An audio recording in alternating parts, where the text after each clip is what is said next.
Greetings and bienvenue, Midnight Crew. Thank you for returning to this broadcast. And welcome to new viewers joining us for the first time. If you like a video, then feel free to subscribe. Evening, K. I've always enjoyed 2 spooky Innawoods threads, so I thought I'd start one. This story is pretty long, so I'll use a trip to post it and then go back to being anon. Be in high school. Be mid-2000s. Moved to Utah to work for an electrician for the summer. Hot as fuck, always did grunt work because lol youngest worker, but paid decent, good hours and was kind of fun. Every day after work would hang out with female cousin A and her boyfriend D and their friends. One friend, J, was Native American. Lived on res nearby, nice guy. Majorly superstitious though. One evening we're in the front room telling ghost stories and shit. Jay starts telling a local legend about a skinwalker. Poor young naive me knew nothing about them. According to local legend, some tribesman long ago fucked up and got cursed. Must walk earth until he redeems himself, of course is pissed off about this, has no body so possesses other living things. Anyway, out in the area there was this old farm near the res that always had weird shit happen on it. Crops failed for no reason, residents see and hear shit, a barn burned down right after being built, accidents constantly. Creepiest thing was the cattle. They disappear, reappear day or so later full of holes like Swiss cheese, or drained of blood with no wounds, eyes or organs or whatever removed with surgical precision. People refused to stay for long, land ownership changed hands every few years.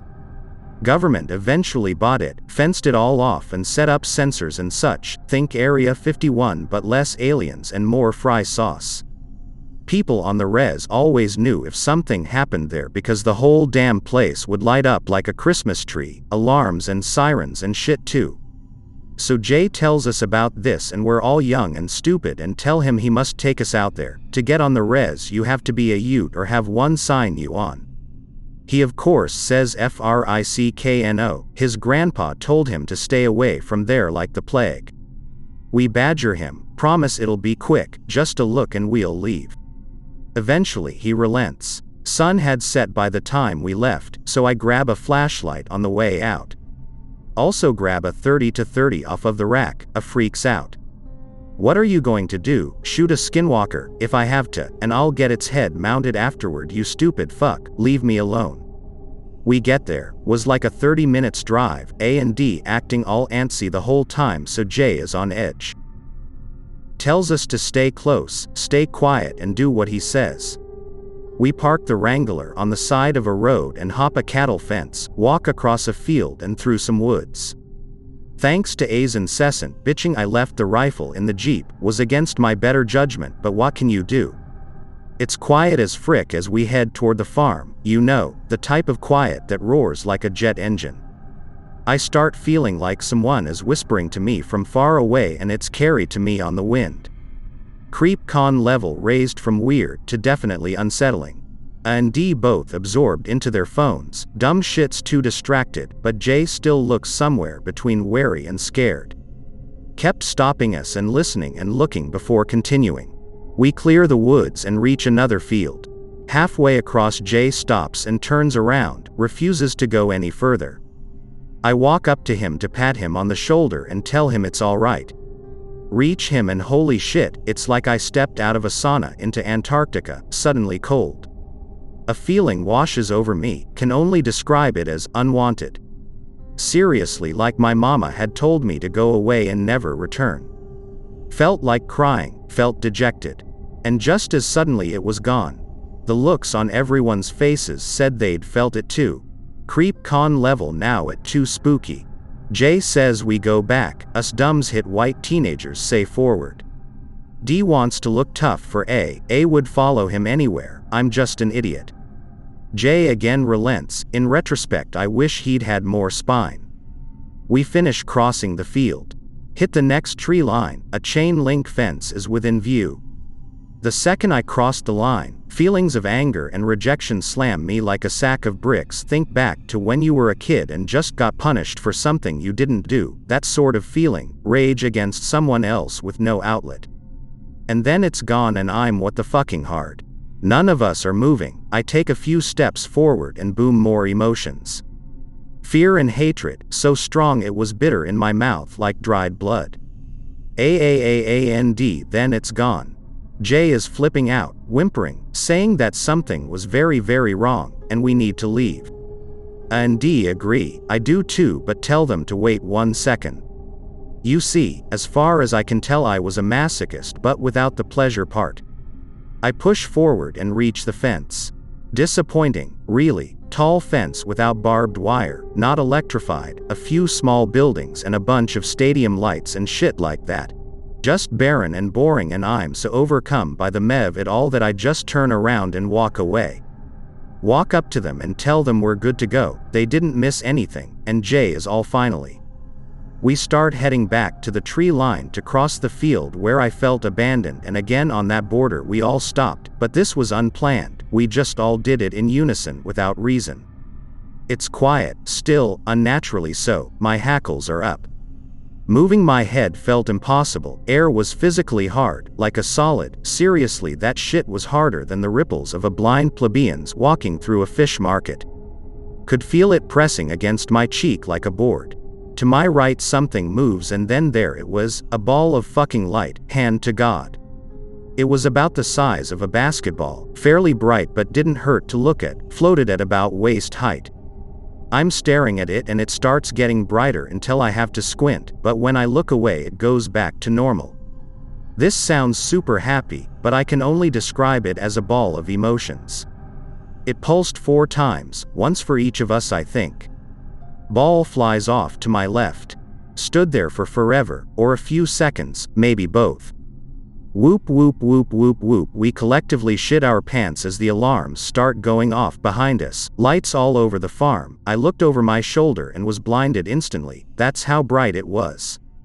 Creep con levels now at nope, abort abort abort abort.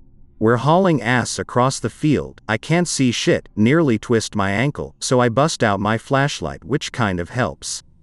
When I pass the strip where the ball flew by, no joke, I swear the grass has electrostatic charge, I got zapped pretty good a few times. My feet probably touch the ground 3 times, I'm a goddamn blur, we reach and hop the fence like Special Olympians. I'm first to the Jeep, snatch the 30-30 lever action out of the back and start pointing it back towards the lights. Seemed like the thing to do at the time, cut me a break, pile into the Wrangler and wing it out of there like a cherry red hardtop bat out of glowing ball hell. Completely silent the whole ride home. Get back to the house, we're all in the front room, can't sleep. No one says a word about the rifle, which remained by my side all night except for it to ask me if I was a good shot. I'm from Texas, my hillbilly self was born and raised with one of these in my hands, I can hold my own, thank you very much. No way we were doing any more driving that night, and numbers equals safety, right guys? Guys. Sun rises, we all feel silly. Recount the story until it feels like a dream. Jay goes out to his Wrangler to drive home after breakfast. Battery's fucking dead, won't recharge. Our phones are all dead despite being on their cords all night. My watch is dead. Flashlight's new batteries that I put in before we left were dead. Devices and Jeep fine, just had to buy new batteries for them all. To this day cannot go Innawoods for any reason without a weapon, and preferably an operator bro with a weapon. What happened to A, D and J? A and D got married a few years later. I went to their wedding and all. Before they left for their honeymoon I kinda brought the Skinwalker thingy up. A refused to talk about it. D did that thing where someone doesn't want to talk about something so they half laugh and say something vague to brush it off. Oh, yeah, well, we were young and impressionable, it was probably a big firefly. Not it wasn't, and you know it, but I'm not pushing the issue. As for Jay, I never saw him again, but I heard through my aunt that he'd moved out of the state. He was a practical sort of guy, level-headed and straightforward. I wish I could find him so that we could talk about it. For once, I actually have a story that goes here. Live on street in middle of frigging nowhere. Road went on for miles longer back in the 1940s, now dead ends, turns into other street. 400 acres of woods immediately across road from driveway. Around 7 a.m. in mid-autumn, creeping mists and dawn just breaking. Can't sleep, been awake for 2 days, unpleasant. Be standing end of driveway, smoking, looking at road pissed off it goes nowhere. Light suddenly filters through trees across road. Look up at strange glint. Full bag of fucking Cheetos. Full-size bag, not dainty lunch sack bag. Sitting on stump in woods, not 30 paces from me, surrounded by nothing but trees. Doubts arise. Sometimes people throw shit out of moving cars, lose shit from back of pickups. Yes, that demographic area. What the hell? Free shit is free shit. Saunter on across road, place 1 foot on other side of ditch. Moment sole of shoe is down, every dog in neighborhood starts howling. You know that feeling when your hackles raise, like right before or during a car accident, or right as that first punch is thrown, and time stops. That, right here. Look up, suddenly realize I don't recognize the trees outside my own fucking house. Been here for decades, seen these trees every goddamn day, suddenly different. Mutter to myself, I'm not that fat. My face when understand it's a trap, pick related. Flick spent butt into woods, go inside and destroy will to be awake with daytime infomercials. Next day rolls by, trees gone back to normal. No sign of Cheetos. Shrug it off as maybe mind playing tricks on me, insomnia, bullshit etc. Never think of it until reading Stardust recommended by Goth GF. Fuck you, goth chicks are hoot, get to part with Searwood. Feeling creeped out. Understand I was almost eaten, and on a Tuesday. B15. Just got my first personal .22 rifle. All mine, super proud. Little bolt thing. Super accurate, loved it. Have a family friend who owns property like 10 minutes drive from our house. On this property is an old house. Built by homesteaders around 100 years ago, falling apart. Right next to it is a creek and a field. We used to camp on the far side of the field all the time, also would shoot using creek as a berm. One day I decide I want to go camping. Bike out there with my .22, a box of ammo and normal camping kit. Super excited. Shoot like 200 rounds at cans and shit from the trash hole nearby. In the 60s someone lived on the property in a trailer, and threw trash in this sinkhole type thing. Started getting dark, built a fire and busted out the harmonica to practice. I was terrible at it but it kept my mind busy whilst relaxed. Suddenly something isn't right, I feel like I'm being watched. Hair on neck is raised, heart elevated. My mind starts racing, imagining things unseen out there. Clutching rifle and flashlight scanning the field and trees for movement. Shadows playing tricks on my mind and I'm shitting bricks. Moonless night. God damn it, I want to go home now. Wish I'd brought a tent at least to hide inside. It was summer in Texas and was too hot but I wanted that security now. Started building fire bigger. Made a torch of sorts with a stick and a torn-up t-shirt I'd brought along with thoughts of making some sort of camouflage for my rifle. Darkness is giving up no secrets but I can definitely hear something out there walking around. Didn't want to shoot because sometimes cows wander onto the property. Fuck. I never wanted this .jpg. Maybe coyotes, they're common out here. But no, not in this particular area. Too many farmers and rednecks hunt them, they avoid it. Jesus Christ, I think I hear breathing. It's kind of circling me, getting closer. Pissing pants by this point, wishing I had something big bore. This was before cell phones were inexpensive. I didn't have one. Just told my parents I was going camping and where. Great. So they'll just find my grisly remnants tomorrow morning after I don't come home. Sweating buckets and running out of wood, fire dying. Contemplating running for it, but the woodsman in me wouldn't leave the fire. It was too dry out there. Suddenly I hear a deep echoing bark from kind of far off. The thing circling me stops for a second. A long pause and then another bark. Closer, and the thing takes off in the direction away from me and the bark. An enormous white fluffy dog comes trotting out of the tree line. Super friendly. Has a collar on that says, Snowman. Snowman and I chill out for a few hours. Only once he turns his head, perks his ears and growls, half barks, and then goes back to normal. Feel totally safe with Snowman there. Eventually fall asleep with the big lug next to me. Hot as hell, but who gives a fuck? Next morning Snowman is gone. Figure he went home after the thing buggered off for good.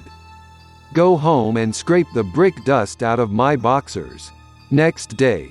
Talking to property owner. Tell him of that night. Confirm no cows were out there. Mention Snowman. He looks at me like I'm an asshole. Snowman was my dog. He was killed by a car last year. I wot hard and tell him I was serious. Snowman was real. I petted him and got covered in his white hair and everything, and he saved my skin from whatever out there wanted my nut sack for a coin purse. He doesn't believe me until I dig the shirt out of the wash and show him the hair all over it. He says it looks just like Snowman's. Every now and then I hear a bark off in the distance whilst camping there and feel warm inside. Truly, the most terrifying things happen when you're alone in the woods. Tragically, whenever I'm in the woods, it's usually with the guard, so I'm hardly ever alone. Though, every now and then, we do some land navigation. Some time ago, walking around, land naving for fun and profit with the Army hard-ass course, get lost with stunning frequency. Thankfully, have my head screwed on straight, can unlose myself. After finding a point, find self lost again. Well, fuck. Look at map, see a draw that leads to the main road. Decide to follow the draw out. Starting to get dark. Drop dead time rolling up.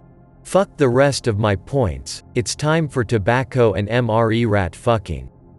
While in the draw, hear leaves rustle and twigs break to my rear. Probably a squirrel. Hear it continue. Fuck. Start moving a bit faster. Hear the thing behind me speed up to a trot. Fucking hell, I'm being stalked. Get to a clearing. Turn around. It was a fucking coyote. Ah hell nah. Coyote starts coming closer. What a bold motherfucker. Think to self, there has to be something on me I can use if he gets too close. Find cleaning kit. Well, I could cleaning rod him to death. Fumble with my magazine pouches. Find single magazine with single blank round on the top. The gods favor me this day. I've waited so long to try this. Coyote pauses about 15 meters away, looks at me funny. Put together cleaning rod, slide it in barrel. Coyote cocks head. Slam magazine in, charge the blank round into battery. Coyote has an epiphany, bolts. God damn it. Apparently it recognized the sound of a rifle chambering around. I couldn't help but feel let down. I've always wanted to shoot a cleaning rod out of my rifle like the high-speed fist of an angry god, and my one good chance to do so without getting a field-grade Article 15 slipped through my fingers. I threw the blank into the woods after that.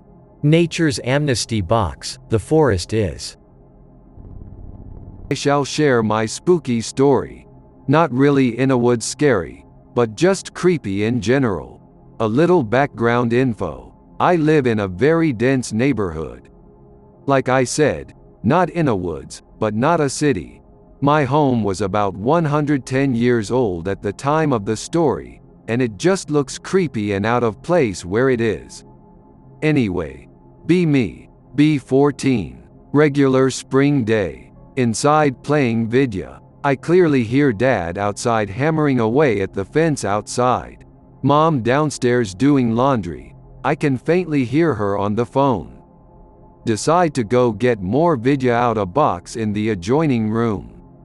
Box of vidya is about 15 feet from the TV in the other room, in clear sight of each other, though you must do a 180 to look at either of them. Pick out 2 games I want to play, run over to TV, plop them down. Looking at my selection, I want to play different games. Turn around and pick out 2 more games. Take 2 steps to go back to TV. The original 2 aren't there. 180. Look in box, laying on top. Oops, silly me. Run with all 4 games to TV. Plop them down. Run back to get more. Pick out Spider-Man 2. Turn to go back to TV. Games.x not found. Look back in box. Games in the fucking box. Nope. 3DS. Alright. Keep your shit. I must be doing this on accident. Decide to test this theory of teleporting games. Take the original 4 games plus Spider-Man 2. Walk like normal, plop them down. Walk back to go get some BS game just to test the theory. Stand up and slowly start to walk towards the TV. That hair-raising moment that feels as if someone has ran an ice cube up your back and into your spine. The fucking games poofed. Slowly look back into box. All the games are magically there. I didn't want to tell anybody there, because it takes too long to tell and I would have sounded silly. Now I tell it when I get drunk with friends and we tell spooky stories. I got another one after this, pretty short. Even how harmless this story is, I still have goosebumps and chills after retelling it because of all the paranormal shit that has gone on in my house. Be few months before teleporting games, winter. 2100. Dark as fuck outside. Mom got me a new book, some Tom Clancy action-packed Operator Sam Fisher tale. Go into living room. Don't turn on lights. Sit in front of big glass TV. The kind that in low light, you can see reflections. Light on in kitchen, just enough to read acceptably. Begin reading, TV still off. In my peripheral vision at the top, I see a figure in the glass. Ever so slightly glance up at the TV, looks like a man is standing next to me and behind me. Chills so hard I almost faint. Start sweating but can't speak. Just look back down at book and try to pretend whatever it was isn't there. Staring blankly at page for like 45 minutes. Eventually call mother without batting my eye. Hear mom come and glance up to the screen. Spooky man has disappeared. I still live there and it bothers me to walk past the living room at night. I hope that you enjoyed tonight's broadcast. If you enjoyed tonight's story, then please subscribe to the channel as more Greentext will appear daily. A new broadcast will appear when the clock strikes midnight Central Time.